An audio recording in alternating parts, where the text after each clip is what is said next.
Design for gate 2021। इस video में मैं आपको दो टॉपिक कवर करवाने जा रही हूँ। एक है लेक्सिकल एनालिसिस और एक है पार्सिंग। तो प्रीवियस ईयर के जितने भी गेट क्वेश्चंस हैं लेक्सिकल एनालिसिस और पार्सिंग पे, वो मैं इसमें आपको बताने जा रही हूँ विद कॉन्सेप्ट। तो आओ देखते हैं फर्स्ट क्वेश्चन क्या है। फर्स्ट क्वेश्चन है the number of tokens in following C statement is. हमें इसमें टोकन्स फाइंड करने हैं। तो कभी भी टोकन फाइंड करने के लिए आ जाए तो एक बात ध्यान रखना, इस डबल कोट्स के अंदर जितनी भी वैल्यू होती है उसको हम एक टोकन कहते हैं। ठीक है, तो अब काउंट करो 1 ओपन ब्रेसेस 2 और ये पूरी एक स्ट्रिंग वाली हो जाएगी, ये एक टोकन है। तो गया 3 कॉमा 4 आई 5 फिर कॉमा 6 एम्परसेंड 7 आई 8 क्लोज ब्रैकेट 9 सेमीकोलन 10। तो फिर हमने काउंट कर लिया तो हमें मिला कि 10 टोकन्स हैं इसके अंदर। ठीक है, तो इस तरीके से टोकन काउंट करते हैं। कोई भी प्रोग्राम हमें गिवन है या कोई भी लाइन ऑफ स्टेटमेंट अगर गिवन है तो हमें इस तरीके से काउंट करना है। जो ये है ये पूरा एक टोकन है और बाकी सब अलग अलग। तो 10 इसका आंसर है। नेक्स्ट क्वेश्चन है हमारा विच one of the following grammar is free from left recursion.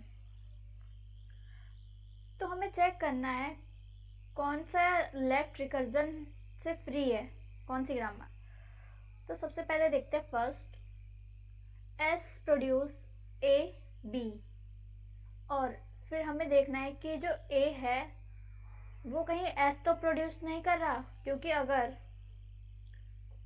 जो नॉन टर्मिनल है अगर वो खुद को ही प्रोड्यूस करता है लेफ्ट साइड में, इसका मतलब वो लेफ्ट रिकर्जन है। ठीक है, तो अब देखो ए क्या प्रोड्यूस कर रहा है, ए को प्रोड्यूस कर रहा है, यानी कि ए ने ए को प्रोड्यूस कर दिया, इस नॉन टर्मिनल ने खुद को प्रोड्यूस कर दिया, इसका मतलब ये लेफ्ट रिकर्जन है। अब नेक्स्ट आ जाओ, एस ने क्या प्रोड्यूस किया, ए बी, और फिर ए क्या प्रोड्यूस कर रहा है, ए प्रोड्यूस कर रहा है बी को और डी को, यानी कि एस ने प्रोड्यूस किया बी और डी। यहाँ पर तो लेफ्ट रिकर्जन नहीं है इस वाले प्रोडक्शन में। और बी क्या प्रोड्यूस कर रहा है, यहाँ पे बी हमारा ई को प्रोड्यूस कर रहा है, यानी कि हम कह सकते हैं कि ये वाली जो प्रोडक्शन है ये लेफ्ट रिकर्जन से फ्री है। तो अब देखो, अब देखते हैं ए जो प्रोड्यूस कर रहा है यहाँ पर है लेफ्ट रिकर्जन या नहीं। तो ए ने बी को प्रोड्यूस किया और एप्सिलॉन को प्रोड्यूस किया, यानी कि यहाँ भी ये खुद को प्रोड्यूस नहीं कर रहा है नॉन टर्मिनल, इसका मतलब यहाँ पे भी नहीं है लेफ्ट रिकर्जन। और यहाँ पे भी ई को प्रोड्यूस कर रहा है, यानी कि यहाँ भी लेफ्ट रिकर्जन नहीं है। तो हम कह सकते हैं कि ये लेफ्ट रिकर्जन फ्री है, यानी कि ये हो गया हमारा आंसर। लेकिन अभी हम इसको आंसर टिक नहीं करेंगे जब तक हमें ये दोनों को पता ना चले। तो आगे चेक करते हैं, एस ने ए को प्रोड्यूस किया और ए ने बी को प्रोड्यूस किया, और ये जो ए है देखो एस ने ए को प्रोड्यूस किया है, अब ए से हमारा एस भी प्रोड्यूस हो रहा है, ये देखो यहाँ पे एस, यानी कि एस ने इनडायरेक्टली एस को प्रोड्यूस किया है, इसका मतलब यहाँ भी लेफ्ट रिकर्जन है। तो ये भी रॉन्ग आंसर है और ये भी रॉन्ग हो गया। अभी तक हमारे पास ये राइट है ना। अब ये वाला चेक करो, एस प्रोड्यूस कर रहा है ए को और बी को। अब देखो ए क्या प्रोड्यूस कर रहा है, ए हमारा बी को प्रोड्यूस कर रहा है, और जो बी है वो फिर से ए को प्रोड्यूस कर रहा है। यहाँ पे देखो ये जो बी है, ये बी यहाँ पर ए को प्रोड्यूस कर रहा है, यानी कि ये इनडायरेक्टली लेफ्ट रिकर्जन इसमें है। तो यानी कि हमारा ऑप्शन ये वाला सही है। तो ये हो गया हमारा राइट आंसर। स्ट्रिंग को इस प्रोडक्शन से प्रोड्यूस करने के लिए कितने बॉटम अप पार्सर के काउंट यूज होंगे रिडक्शन। तो आप देखते हैं कैसे करना है। हमें क्या चाहिए, हमें चाहिए सबसे पहले ए। तो देखो ए कौन प्रोड्यूस कर रहा है,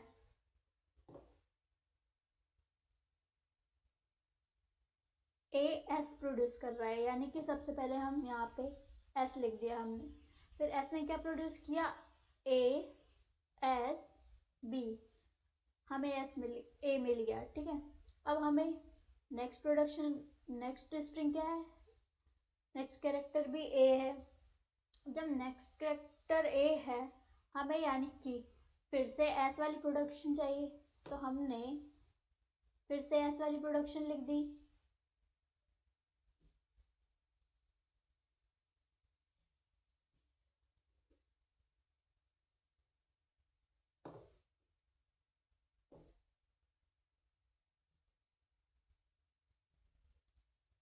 हमने फिर से एस वाली प्रोडक्शन लिख दी जो कि प्रोड्यूस कर रहा है ए एस बी, ठीक है।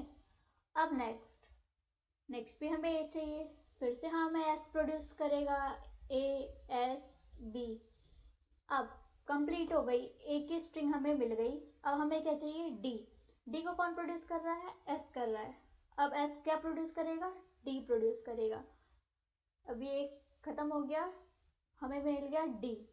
अब बी, बी क्या प्रोड्यूस कर रहा है, अब हमें क्या चाहिए, बी बी बी, और बी कौन प्रोड्यूस कर रहा है, बी। तो कैपिटल बी जहां पर भी है वो हमें स्मॉल बी प्रोड्यूस करके दे रहा है, ठीक है। अब देखो रिडक्शन कैसे हो रही है।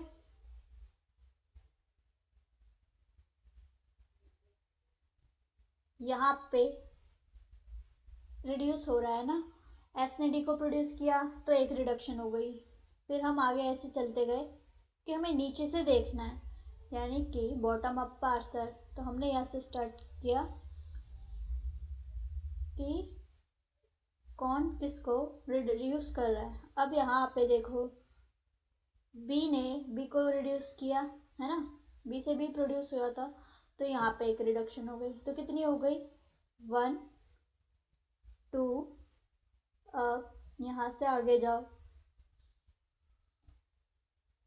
तो अब एक ये वाली प्रोडक्शन इसने एस ने प्रोड्यूस किया था ना, अब यहाँ तक पहुँचे तो ये रिड्यूस हो गया। तो ये कितना हो गया, 3। अब आगे चलो, यहाँ से ऐसे गए, फिर ऐसे आए, जैसे ही यहाँ पर आए इसने इसको रिड्यूस किया है, तो ये हो गया 4। अब जैसे ही यहाँ पर पहुँचे है ना, तो हम देख रहे हैं क्या, एस ने इसको प्रोड्यूस किया, तो ये रिड्यूस हो रहा है। तो यहाँ 4 हो गया था, यहाँ पे 5 हो गया, ठीक है। अब नेक्स्ट यहाँ पे रिड्यूस हो रहा है, यानी कि 6। ऊपर गए, एस ने इसको प्रोड्यूस किया था, यहाँ पे एक रिडक्शन, यहाँ पे तो हो गया 7। तो टोटल काउंट कितने हो गए, 7 रिडक्शन हमारे इसमें यूज हुए हैं बॉटम अप पार्सर में इस स्ट्रिंग को जनरेट करने के लिए। नेक्स्ट क्वेश्चन, नेक्स्ट है आपका, compute the follow set of the non terminal B and write the index values for the symbols in the follow set in the descending order। हमें non terminal B का follow find करना है और जो answer आएगा उसको descending order में लिखना है। और जो ऑर्डर गिवन है हमें, ए को 3, बी को 2, डी को 1, डॉलर को 0। जैसे अगर हमारा आंसर आता है बी और डी, है ना, तो हमें इसको बी और डी रखना है। क्यों? डिसेंडिंग ऑर्डर में 2 और 1 इसका आंसर हो जाएगा। इस तरीके से करना है। तो देखते हैं, सबसे पहले हमें इसका फर्स्ट फॉलो फाइंड करना है। वैसे तो इस क्वेश्चन में सिर्फ नॉन टर्मिनल बी का निकालना है, लेकिन मैं सारे प्रोडक्शन का आपको फर्स्ट एंड फॉलो फाइंड करके दिखाती हूँ। तो फर्स्ट एंड फॉलो कैसे फाइंड करते हैं? सबसे पहले देखेंगे राइट साइड में जब तक हमारा टर्मिनल नहीं आता तब तक हम फर्स्ट फाइंड करते रहते हैं। अब देखो एस ने क्या प्रोड्यूस किया है? ए क्या है? Non terminal. यानी कि देखो एक ट्रिक बताती हूँ, जहां पर भी नॉन टर्मिनल है सबसे पहले हम उसका फर्स्ट फाइंड कर लेते हैं। तो सबसे पहले मैं बी का फर्स्ट फाइंड करती हूँ। तो बी का फर्स्ट क्या हो जाएगा? ये हमें टर्मिनल मिल गया है, यानी कि हमने लिख दिया बी और ये हो जाएगा एप्सिलॉन। तो ये इसका फर्स्ट हो गया। अब डी का फर्स्ट क्या हो जाएगा? डी ने क्या प्रोड्यूस किया? टर्मिनल डी और एप्सिलॉन। तो यहाँ पे इसका फर्स्ट हो गया। अब हमने दो फर्स्ट फाइंड कर लिए जहाँ पे हमें टर्मिनल मिला। अब देखो यहाँ पे टर्मिनल नहीं था दोनों जगह सबसे पहले, इसलिए हमने इसको फाइंड कर लिया। अब थोड़ा इजी हो जाएगा। अब देखो, अब हम देखते हैं इस वाले को। तो ए क्या प्रोड्यूस कर रहा है? ए जो है वो बी नॉन टर्मिनल को प्रोड्यूस कर रहा है, यानी कि यहाँ भी टर्मिनल नहीं है। अब हमें बी की प्रोडक्शन देखनी है। तो बी ने किसको प्रोड्यूस किया? बी और एप्सिलॉन, यानी कि इसका फर्स्ट क्या है? बी और एप्सिलॉन है। तो हमने लिख दिया बी, और फिर जैसे हमने बी की जगह एप्सिलॉन रखा, तो फिर अब हमें डी को भी देखना पड़ेगा। तो फिर डी का फर्स्ट क्या है? डी का फर्स्ट क्या है? डी और एप्सिलॉन। तो हमने यहाँ लिख दिया डी और एप्सिलॉन। ठीक है। अब देखो, अब हमें देखना है एस का फर्स्ट। तो फिर हमने इसका फर्स्ट निकाला, इसका फर्स्ट, इसका फर्स्ट, इन तीनों के फर्स्ट से अब हम इसका फर्स्ट निकाल रहे हैं। तो फिर देखो ए ने क्या प्रोड्यूस किया? क्या है इसका फर्स्ट? बी, डी और एप्सिलॉन। तो हमने बी डी लिखा, और जैसे ही ए की जगह हमने एप्सिलॉन रखा तो ये हम मूव कर गया ए, यानी कि क्या है? ए क्या है? टर्मिनल। हमने यहाँ पे टर्मिनल लिख दिया। अब देखो फॉलो फाइंड करना है। फॉलो कैसे फाइंड करते हैं? फॉलो में देखते हैं हमारा आरएचएस में ये जो प्रोड्यूस कर रहा है एस नॉन टर्मिनल, ये राइट साइड में कहाँ पर है? तो ये देख रहे हैं राइट साइड में कहीं पर भी नहीं है। यानी कि जब कभी स्टार्ट सिंबल है या कोई भी सिंबल है राइट साइड में कुछ नहीं है, तो वहाँ पे हम डॉलर लिखते हैं, उसका फॉलो डॉलर है। तो हमने लिख दिया ए का फॉलो कैसे फाइंड करेंगे? ए राइट साइड में कहाँ पर है? ए राइट साइड में यहाँ पर है। तो फिर ए को कौन फॉलो कर रहा है? टर्मिनल ए। तो हमने लिख दिया ए। ठीक है। अब हमें क्या फाइंड करना है? बी राइट साइड में कहाँ पर है? यहाँ पर। बी के फॉलो कौन कर रहा है? डी। तो फिर क्या करेंगे?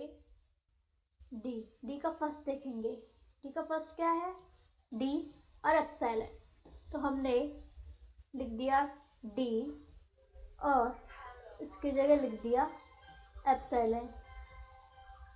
तो जब हम एप्सिलॉन लगाते हैं, एप्सिलॉन लगाते ही ये वाला डी हट गया, और फिर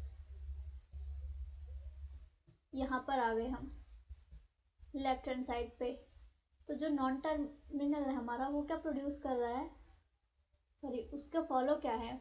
यहाँ वाले का हम फॉलो चेक करेंगे, और वैसे इस साइड वाले का हम क्या चेक करते हैं? फर्स्ट फाइंड करते हैं, और इधर वाले का हम फॉलो चेक करेंगे। तो ए का फॉलो क्या है? ए का फॉलो है ए। तो हमने डी लिख दिया पहले वाला, और फिर इसका फॉलो लिख दिया, तो हो गया ए। तो क्या आया इसका फॉलो निकल के? बी का फॉलो क्या आया हमारा? ए और डी। तो क्वेश्चन में क्या गिवन है? हमें डिसेंडिंग ऑर्डर में लिखना है और ए की वैल्यू है 3 और डी की वैल्यू है 1, तो आंसर क्या आ जाएगा ए डी का 31। तो आंसर आ गया हमारा 31। नेक्स्ट क्वेश्चन है हमारा, हमें गिवन है दो रूल गिवन है।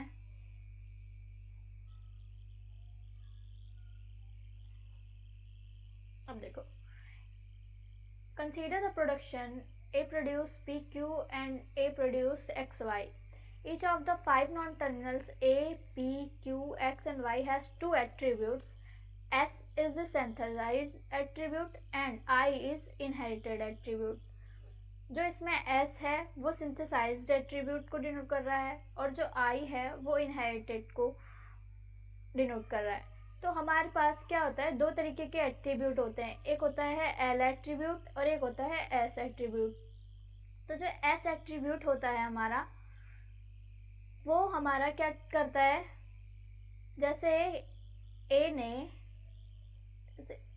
B और C से A कैलकुलेट हुआ तो हम इसको ऐसे लिखते हैं A dot S equals to B dot S plus C dot S, यानी कि ये जो दोनों हैं चाइल्ड हमारा A को कैलकुलेट कर रहे हैं, तो ये हो गया सिंथेसाइज्ड एट्रीब्यूट। जो हमारा L एट्रीब्यूट होता है वो इनहेरिटेंस वाला होता है। इसमें क्या होता है, इसमें S एट्रीब्यूट तो आता ही है, साथ ही एक इसमें जो होता है लेफ्ट सिबलिंग से भी वैल्यू ले सकते हैं। जैसे कि A है,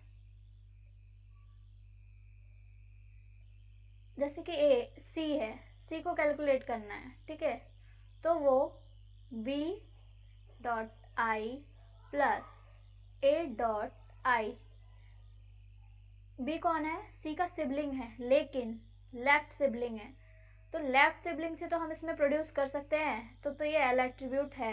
लेकिन अगर यही B होता और यहाँ C होता तब ये L एट्रीब्यूट नहीं होता। देखो इसके दो रूल होते हैं।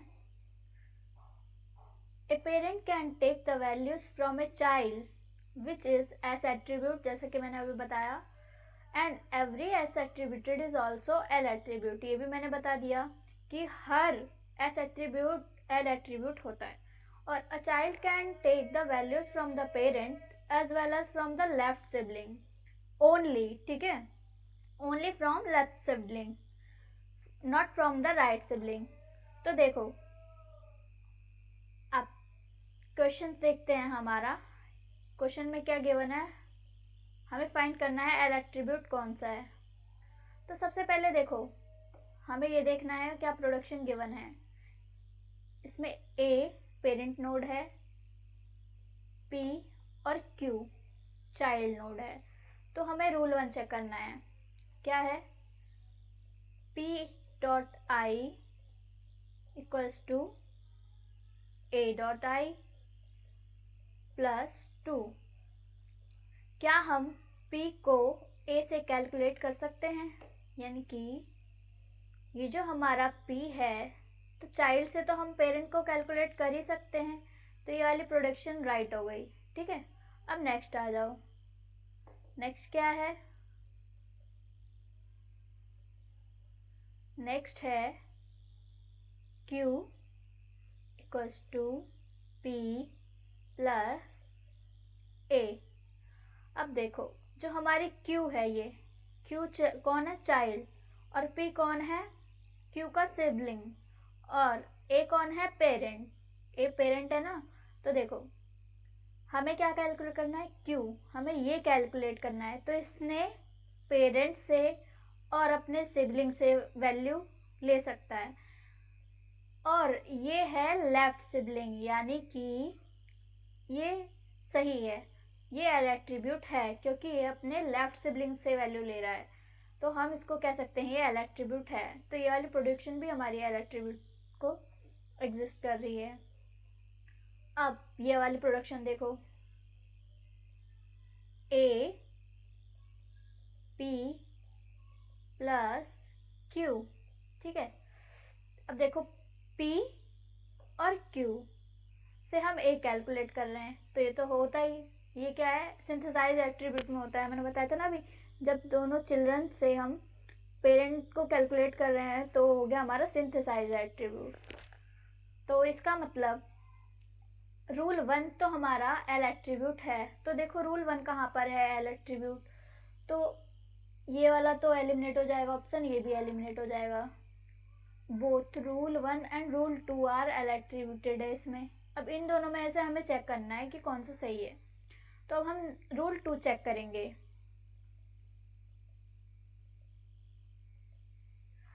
रूल 2 कैसे चेक करेंगे, इसका प्रोडक्शन देखो। सबसे पहले देखो ए जो है ये हमारा पेरेंट है, इसके चाइल्ड कौन है, एक्स और वाई। एक्स और वाई इसका चिल्ड्रन है। तो और हमें प्रोडक्शन क्या चेक करनी है, X equal to A plus Y. हमने कैलकुलेट किया एक्स किससे, ए से और वाई से। ए तो हो गया पेरेंट, ठीक है, लेकिन वाई कौन है, वाई हमारा राइट सिबलिंग है, तो ये रॉन्ग है। हमारा रूल क्या कहता है,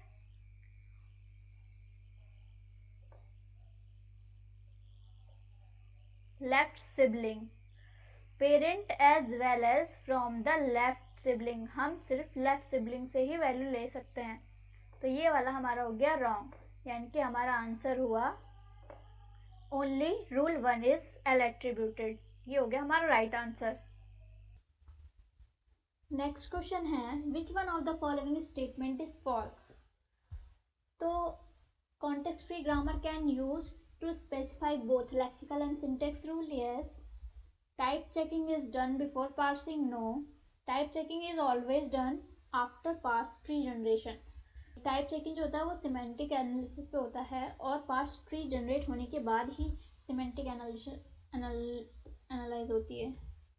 नेक्स्ट क्वेश्चन है which one of the following kind of derivation is used by LR parser.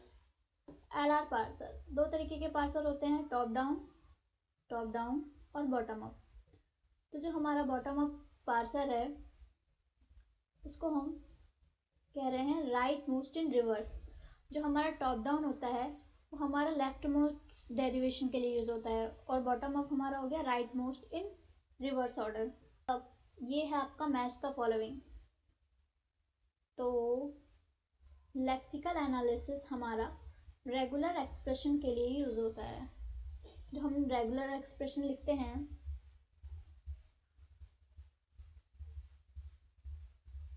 वो हमारा लेक्सिकल एनालिसिस में यूज होता है। फिर आता है top down parsing. Top down parsing किस लिए, अभी मैंने बताया था, लेफ्ट मोस्ट डेरिवेशन कहते हैं टॉप डाउन पार्सिंग को। अब सिमेंटिक एनालिसिस का क्या बताया था मैंने, टाइप चेकिंग। अब बताया था ना, टाइप चेकिंग जो होती है वो सिमेंटिक एनालिसिस बेस पे होता है। और रन टाइम में क्या बचा फिर, एक्टिवेशन रिकॉर्ड। एक्टिवेशन रिकॉर्ड होती है वो रन टाइम एनवायरनमेंट से होती है। नेक्स्ट आ जाओ, इसमें पूछ रहा है among simple LR, canonical LR and look ahead LR, which of the following pairs identify the method that is very easy to implement? That is very easy to implement and the method that is most powerful. दो चीजें पूछ रहा है, एक very easy implement के लिए और एक most powerful। तो सबसे पहले हमें पता होना चाहिए सबसे पावरफुल कौन सी पार्सिंग है इसमें से। तो देखो सबसे पहले आती है CLR। CLR is very powerful. CLR, उसके बाद आती है हमारी LALR,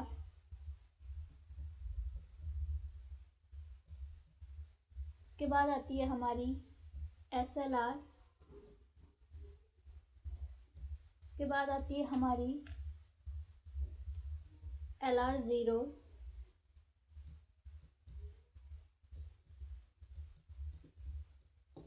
उसके बाद आती है हमारी लास्ट में LL1। तो हमें बताना है कि वेरी इजी टू इम्प्लीमेंट और मोस्ट पावरफुल। तो मोस्ट पावरफुल तो कैनोनिकल है। तो कैनोनिकल हमारी दो जगह है, एक यहाँ है एक यहाँ है, लेकिन ये दोनों तो वैसे ही डिलीट हो गए क्योंकि यहाँ पे सिर्फ एक ही गिवन है। तो ये दोनों हट गए, हमें मिल गए ये दोनों ऑप्शन।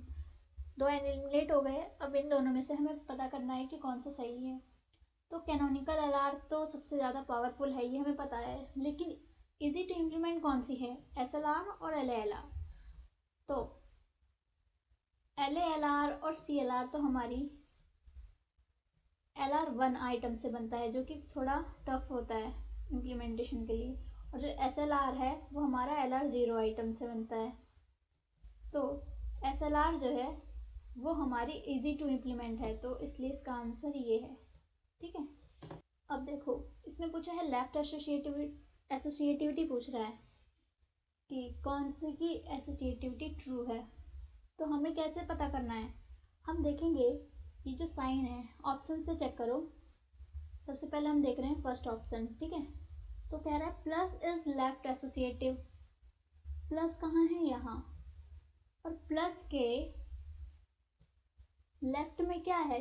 Q, और प्रोड्यूस कौन कर रहा है? P, यानी कि ये दोनों सिंबल चेंज हैं। P प्रोड्यूस Q, और ये जो प्लस है इसके राइट में P है। हमें क्या चेक करना है? जो हमारा जहां पर भी सिंबल गिवन है, ये प्लस जो सिंबल गिवन है उस वाली प्रोडक्शन में जो ये नॉन टर्मिनल प्रोड्यूस कर रहा है P, ये खुद को कहाँ पे प्रोड्यूस कर रहा है? प्लस के राइट में। और इसमें क्या गिवन है? प्लस इज लेफ्ट एसोसिएटिव, तो ये गलत है। प्लस लेफ्ट एसोसिएटिव नहीं है, तो ये यहीं फॉल्स हो गया। अब नेक्स्ट देखो, फिर से देखो, यहाँ कह रहा है प्लस इज राइट एसोसिएटिव। तो हमें क्या ऐसा करना है? ये जो साइन है प्लस, इसके राइट में P है, और P को P प्रोड्यूस कर रहा है। हाँ, यहाँ पे जो वैल्यू प्रोड्यूस कर रही है नॉन टर्मिनल, वो P को ही प्रोड्यूस कर रही है। इसका मतलब ये सही है, तो ये हो गया हमारा राइट एसोसिएटिव। और अब क्या चेक करना है? स्टार। स्टार देखो कैसे चेक करेंगे? स्टार के जो हमारा स्टार जहाँ पर है और कौन प्रोड्यूस कर रहा है? T, यानी कि हमें T मिलना चाहिए। ये T मिल रहा है, ये कहाँ पर है? स्टार के लेफ्ट में, यानी कि स्टार जो है वो लेफ्ट एसोसिएटिव है, यानी कि ये है राइट आंसर। ठीक है, कैसे पता किया हमने?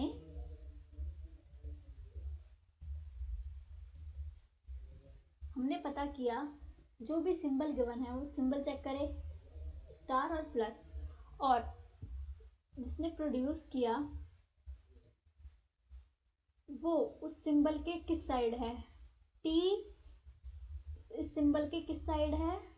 लेफ्ट में, तो ये हो गया लेफ्ट एसोसिएटिव। P प्लस के किस साइड है? राइट साइड, तो ये क्या हो गया? Right associative. नेक्स्ट पे आ जाओ। नेक्स्ट में हम देख रहे हैं ये स्ट्रिंग जो जनरेट हो रही है, तो इससे कौन सी लैंग्वेज बन रही है? Which of the following string are in L star. ठीक है, तो हमें देखना है इससे कौन कौन सी स्ट्रिंग बनी है। तो फर्स्ट पे आ जाओ, ए बी। हाँ, ए बी है इसमें देखो कि हमारा ए बी, ए और बी ए ही होना चाहिए, इसी से हमारी स्ट्रिंग बनी होनी चाहिए।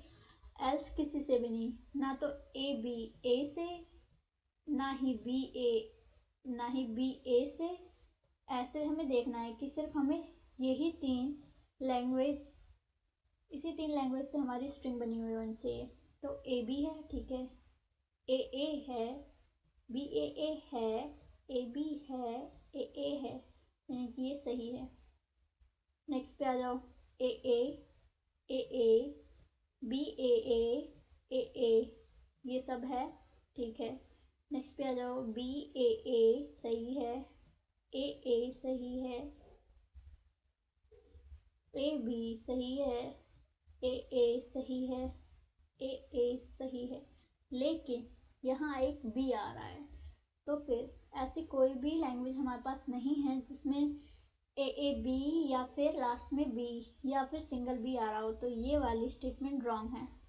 नेक्स्ट देखो, बी ए है, ए है, ए बी है, ए है, यानी कि ये भी सही है। तो ऑप्शन जहाँ पे 1, 2 और 4 को सेटिस्फाई कर रहा है, तो ये है ऑप्शन 3, ये हमारा सही आंसर है।